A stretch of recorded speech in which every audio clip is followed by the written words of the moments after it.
Shalom Bracha, nous poursuivons aujourd'hui avec la 8e Mishnah, Mishnachet du 3e Perek. La Mishnah nous enseigne En manichim et amita barecho shel argit et haespet. Si quelqu'un est décédé pendant Chol HaMoed, on ne laissera pas son lit, donc son cercueil, son corps, dans la rue, chez le largil et haespet, pour ne pas entraîner les spédim, les oraisons funèbres, que des gens viennent parler sur le mort, et donc on risque de s'attrister pendant Chol HaMoed. Velo shel nashim leolam. Une autre halacha, c'est que Velo shel nashim leolam.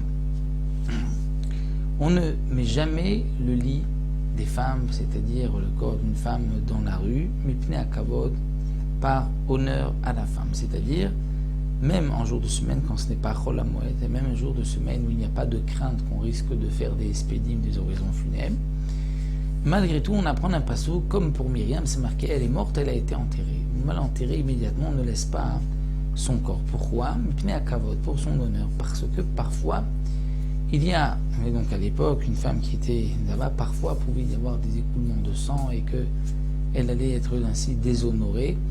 Donc, si le sang sort après sa mort, donc c'est pour cela que, comme on dit, on ne laisse pas le corps pour ne pas que puisse arriver à une telle chose. Donc, on va l'enterrer rapidement. Nashim bamoued me'anot avallo metapechot. Les femmes avaient l'habitude à l'époque de me'anot et metapechot, c'est-à-dire une femme avait l'habitude de dire quelque chose et les autres répétaient, et comme nous le verrons dans la 9e Mishnah, c'est-à-dire que les femmes avaient l'habitude comme les pleureuses, avaient l'habitude donc de pleurer le mort et donc de venir pleurer, et metapechot aussi, de taper les mains. Pour ça, donc ça, Chol HaMoed, Nashim bamot me'anot. Elles pouvaient dire, comme nous verrons ce qu'elles ont l'habitude de dire, mais l'homme est apprenant, elle ne pouvait pas taper les mains et ainsi réveiller, amener les gens à pleurer.